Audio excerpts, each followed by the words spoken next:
Because I have a little bit more trouble with, let's take money, for example. I attract all kinds of money that flows into my experience abundantly. And then it also leaves my experience abundantly. That's what it's for. Air doesn't stick around either. Well, I'd like it to stick around a little bit so I can do something with it. We want the air to stick around so we can breathe it for a moment. But what about the air that's sticking around inside of you? You want it to stick around? Or in and out, in and out, Okay. in and out, in and out, I thought of in and that. out, I thought in of and that. out. But then I also think, wow, there's a lot of momentum with it going out. It can't go out faster than it comes in. Well, it can up to your credit limit, but that's really limiting. In and out, in and out, in and out. And if you're taking pleasure in the out, then you'll take pleasure in the in. In and out, in and out. But I just get to the point where I feel I self-sabotage. How so? Because I will amass, like in the last 6 months, $1 million and invested it, and it went poof. I lost it all. But what you didn't lose is your ability to manifest another. That's true. I can't. That's what I said. I manifest. That air is gone too. Is there more? They're just things that I specifically would like to have done differently with that money than I did. Well, that'll get you every time. How?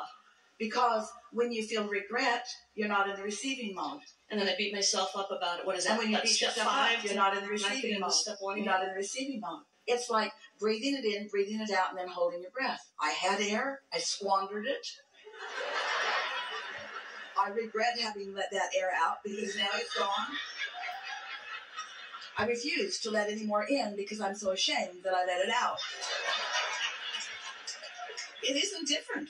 It isn't different except that you have flawed premises, almost everybody does, about how it comes to you because it's hard for you to accept that it is as simple as asking for it and then allowing it and then it comes. And the way you've come to allow it is you sacrifice and you work hard. This is the way you justify your allowing. But then there's limits on how much you can let in because there are limits about how much time you have or how much whatever belief you have in whatever. And so you don't let it flow in the way that it could naturally. One of the things that you're overlooking, and we want to remind you about it right now, is that in that process of living and asking and allowing, you developed a vibrational currency that is always there with you because you can't go back. There's no going back.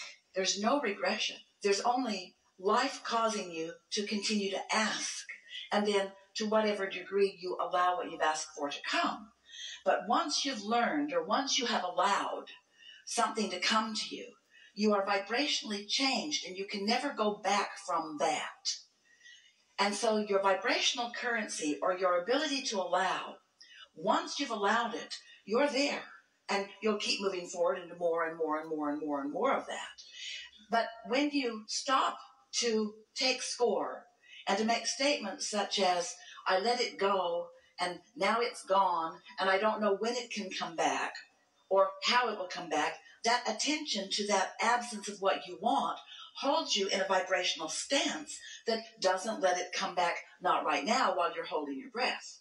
As soon as you forget or as soon as you sleep, as soon as you stop holding your breath, in other words, have you ever had a child or has it ever been you? Have you ever decided that you would just, have you ever seen anybody hold their breath to get what they want?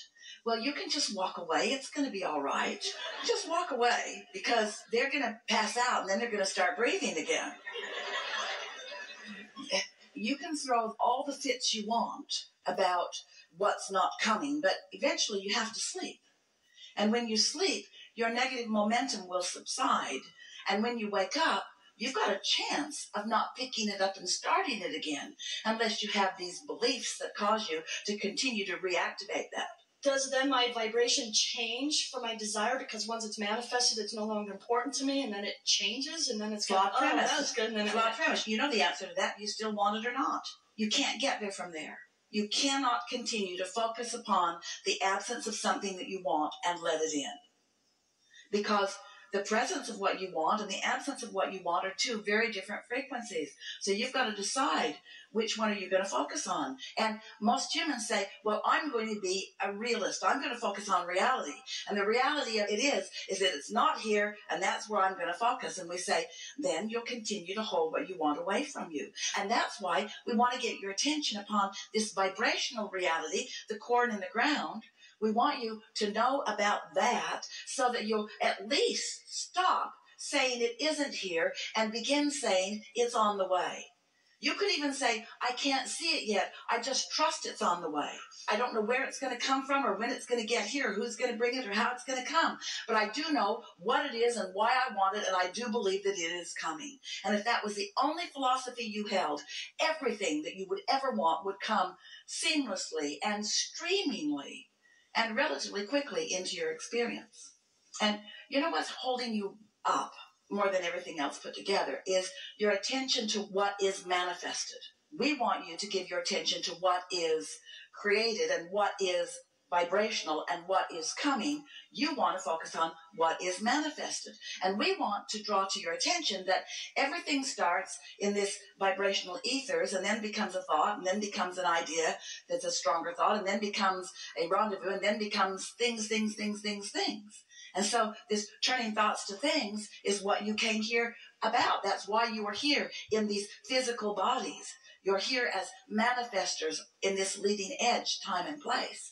So as these manifestations are in the process of becoming, when you tune yourself to the subtleties of the vibration, then you get to witness the unfolding of them. You get to notice the things that are happening. You begin to notice the good timing that is unfolding. You can have such a good time with all of that. And then when it manifests, as it must, then there's that excitement of getting to witness it with all of your physical senses too. But if you need to see it, if it has to already be, that's like saying, oh yeah, I'll go on vacation with you, provided we can just be there, because I don't want to have to go there. I don't want to spend all that time going. I just want to be there. And we say, really, it's the journey that it's all about. You really do want to go there. Nope, I don't want to go. I just want to be there. Just give me the money and give it to me now. I don't want to have to do the stuff that makes it come. I don't even want to focus. I just want the money. I want the money now. And we're making a little fun of you because we understand how delicious manifestations are. We do. We want the manifestations for you, and we promise you they are coming. But until you begin enjoying the journey, you've missed the point. Because we know for sure that if you could think of something and have it, the first 100 or so of those experiences, you'd take great delight in. You'd become quite famous too. Just think it, boom, there it is. But after a little while, you would grow really bored of no journey. You see, while you're moving through the contrast, you're not coming to your awareness of exactly what you want instantaneously. Oh, the desire wasn't instant. It was gradual too. So the process of creating is this gradual process of creating the desire and then allowing the desire that you've created to become a manifestation.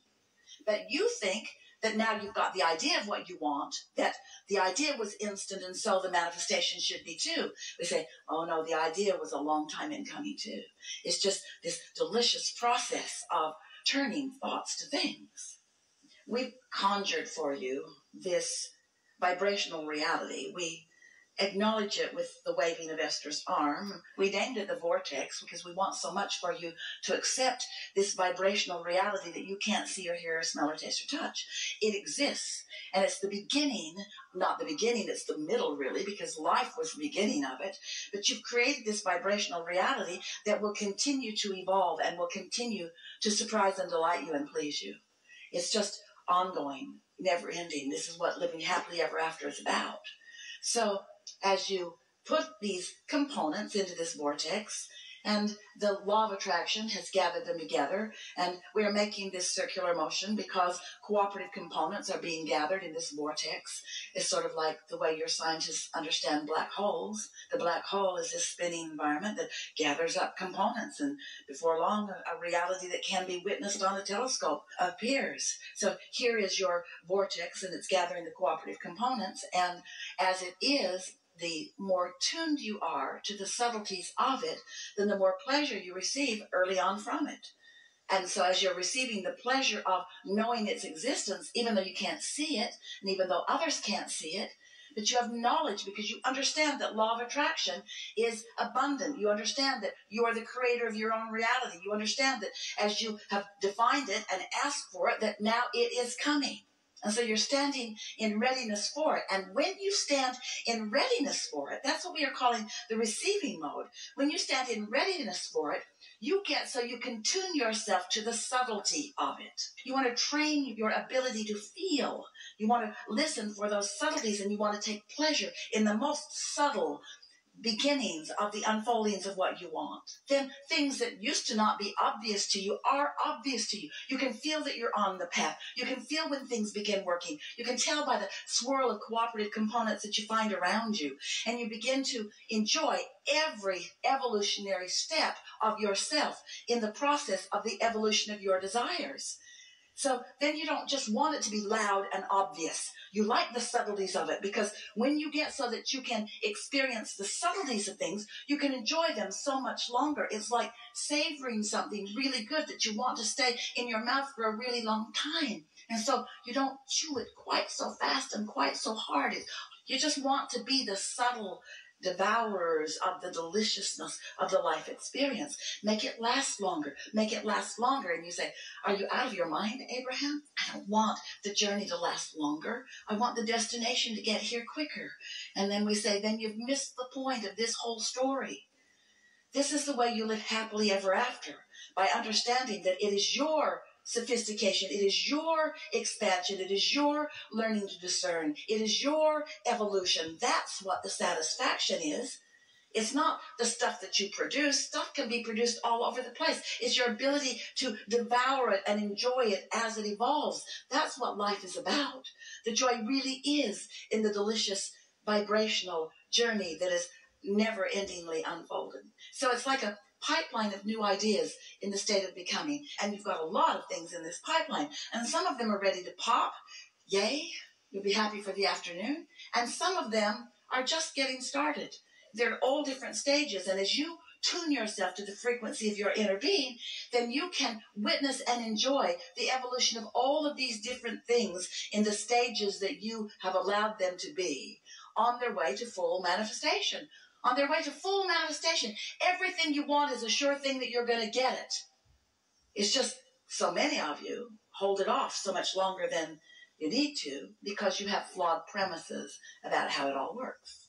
So you busted me. My question wasn't really about money. It was about relationships, and you just answered it. Thank you.